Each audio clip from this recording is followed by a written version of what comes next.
The whole world is going through difficulty and hardship. Actually, even those who perhaps have seen days of ease in the past are going through some form of difficulty, calamity, hardship, sickness, disease, loss, whatever else it may be. Now, you need to ask yourself a question. We speak about the broken-hearted, someone who's broken-hearted. Did you know that Allah says in a hadith Qudsi, I am with the broken-hearted?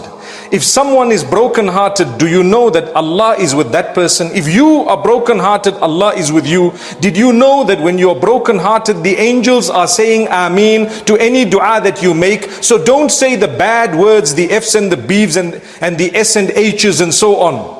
Don't say that, because the angels are saying Ameen. If you were to say a good dua at a time of hardship and difficulty, and when calamity strikes, you stand a better chance of goodness in the dunya and the akhirah than if you were to swear, become angry, become upset, start questioning Allah. Allah is in control from the very beginning. He knows, and he knows you and I, and He knows what we're going through and what we will be going through. May Allah make it easy. So regarding the broken-hearted, the first question you need to ask yourself is not about you. It's about someone else. When they are broken-hearted, what role have you played to break their heart? Did you hear what I just said? Many people are sitting saying, oh, I'm broken-hearted. But how many hearts have you broken?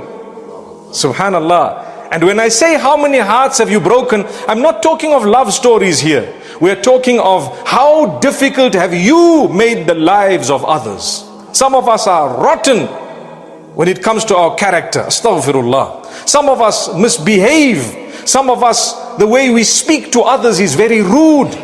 We don't make life easy for them. Do you think Allah is going to make life easy for you? كَانَ اللَّهُ فِي عَوْنِ الْعَبْدِ مَا كَانَ الْعَبْدُ فِي عَوْنِ أَخِيهِ. Allah will continue to help a slave for as long as that slave continues to help another. The opposite is true. When you make someone's life difficult, don't think that your life is going to be made any easy. No matter how powerful you are, no matter who you are, it is going to come for you.